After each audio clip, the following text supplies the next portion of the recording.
GTA homebuyers are sensing some serious blood in the water right now. After years and years of offer negotiations being dominated by home sellers, buyers are taking the soft market as an opportunity to really flip that script and start lobbing lowball offer after lowball offer at would-be home sellers.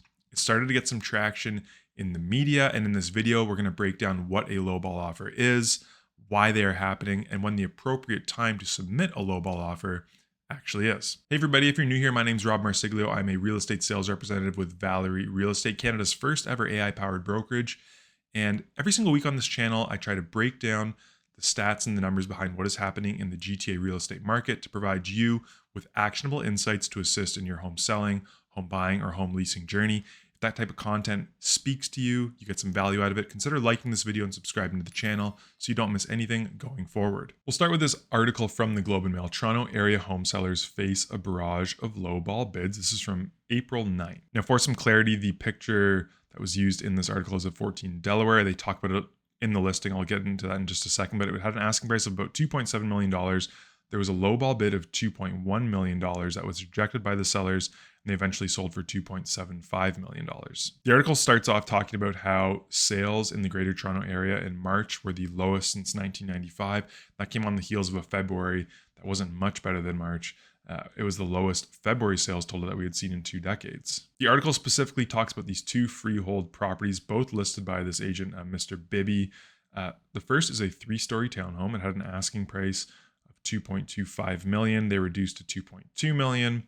They received low offers of $1.9 and $2 million for the home, and they remained patient and ended up selling for $2.09 million. So I think there's a case to be made here that these weren't necessarily super low ball offers. You're still talking, based on that $2.2 million list price, offering 90% of asking, just, a little less than that for that first offer. So you be the judge if that's a lowball offer, especially based on where the property ended up selling for just less than $2.1 million.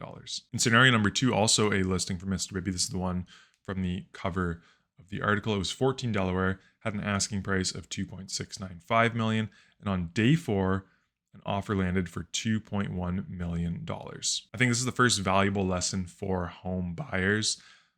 Just because you don't see the value in the property doesn't mean the home seller doesn't see the value, or that the rest of the market won't see that value over time. Submitting a lowball offer that early on in the listing after just 4 days, and you're talking for 75% of the asking price, it's not even really a foot in the door to start negotiating. Chances are the door is just going to be slammed on you by that seller, and hopefully you're not leaving a bad taste in their mouth should you want to come back and reoffer on that property down the road. Now, it ends up that the seller did reject that initial offer, and 2 weeks later, a new set of buyers arrived. The lowball bidders also came back for a second round, but the new buyers prevailed with an offer of $2.75 million. And here's lesson number 2 for home buyers. The lowball bidders came back to offer on this property. Yes, they wanted it for 2.1, which just seemed like an unrealistic number, even based on looking at comparables in this area to that home. But let's say they came earlier on with an offer of $2.6 million or 2.55, closer to asking price, but not quite there. Chances are maybe they could have negotiated a price somewhere between, because it wasn't until 2 weeks later that these new buyers came around to put an offer on the place. The lowball bidders came back in, turned into a little bit of an offer night scenario. But if they'd have been quick to an offer after only 4 days, could have been under asking, maybe not a super lowball bid, but who's to say they wouldn't have gotten this place for maybe even a little bit better price than this new group ended up purchasing it for. For the rest of the video, I want to get into some charts and just show you why we are seeing more and more lowball offers right now than we saw in the past. I'm going to be using charts that I pulled and built on the Habistat. Each chart is detached homes in Durham region, Peel region, Toronto, Halton region, and York region. And we're starting off the median sale price of these detached properties. You can see the pattern is pretty similar. The big peak in early 2022, the big fall off into later 2022, maybe a bit of a rally, but again, pretty flat from the start of 2023 to where we are right now, end of March 2025. But on the listing price, we're seeing a different story. We see the same run up, not the same run up, but a run up from 2021 to 2022, where again, prices peaked and we saw that. But you can't tell me that you're seeing a massive dip in the median asking price for a detached home. Durham region is a great example of just everybody listing their home for $999, trying that offer night strategy or not. But everywhere else, even it's in a pretty relatively tight band, with the exception of a few dips here and there. But from 2022 to where we are right now in 2025, that median list price has been pretty steady. So sellers are still, arguably seeing the same value in their home that people were seeing back in 2022, but buyers are clearly reading the headlines, seeing the inventory buildups that we're seeing, and understanding that prices are coming down and trying to submit under asking offers to sellers. I love this chart here, which shows the percentage of sales above the list price. To be clear, and I tell my buyers this and sellers, list price is arbitrary and it is just a strategy. Sometimes it can be an indication of what a seller's expectations are, but very rarely is it a true indication of what market value is. That work is done by looking at comparable sales, what is on the market and not selling right now, historical sales. All of these things are used to determine market value.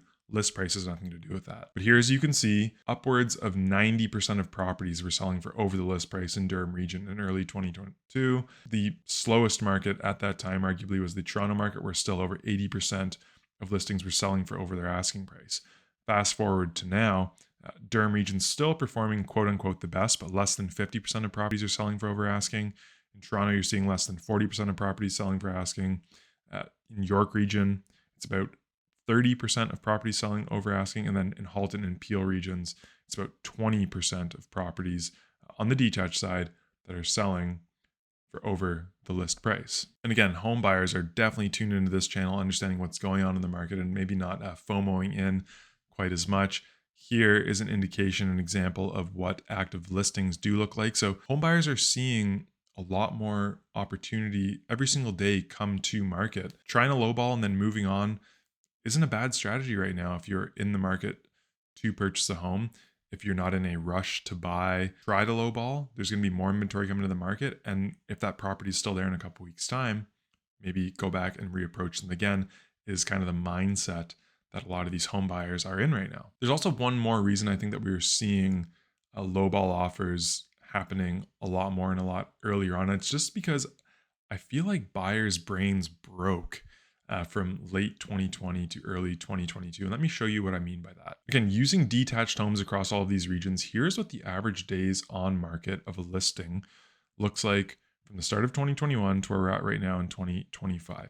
So you can see that, if you're to draw a trend line, from the bottoms of Durham region, for example, it's definitely moved up from 2023, from 2022 all the way up through to 2025.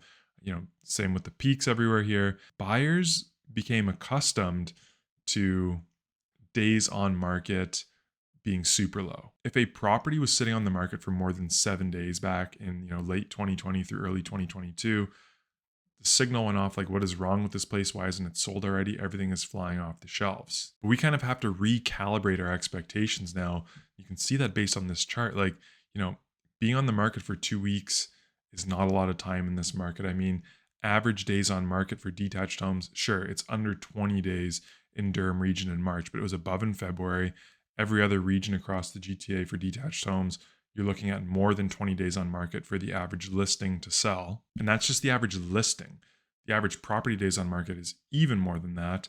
So it's important to really look at the history of the property that you're going to offer on and understand that 3 weeks on market right now is not a long time. 3-4 years ago, yes, that would have been an eternity for property to be sitting there, but we need to kind of recalibrate. Sellers might start getting sweaty at this point in time, or a little desperate after 30 to 60 days on market, as opposed to after just being on the market for a week or two. I think that's really pictured well when we pull back even further to the beginning of 2010 and look at average property days on market. You can see that 2025 seems to be getting back in line with where we were at prior to 2016. So 2015, 2014, 2013. We'll clear it up even just a little bit more and just look at the entire market, detached homes in one graph. You can see March 2025, this is where March 2013 would have been down here at the very bottom of this trough. You're kind of in line with where we were back in the 2010s, something that I would argue was a bit more of a normal, balanced market. So people just need to readjust their expectations for, what does a long time on the market truly mean, and then factor that into their decision as to when to start maybe aggressively pursuing or lowballing properties. Because at the end of the day, the goal is, if you're out buying a home, it is to buy a home. It's not to insult a seller and then not even be able to negotiate with them. So yes, you want the best deal possible. We have to understand that there's a right way to go about that. Let me know in the comments below what you think about what we went through today. Are you a home buyer that's attempting lowball offers right now in your home search? Are you having success? Are you having friends or family who've had success submitting lowball offers? I'm interested to hear in the comments below. And if you got some value out of this video, maybe if I taught you something, if you were entertained a little bit, like the video, subscribe to the channel. Like I said, I do something like this, diving into the numbers every single week to try to help and bring you some actionable insights to help you out with your home search or home selling journey. Thanks so much for sticking with me right through to the end of another video. Till we speak again next time, please stay safe and cheers.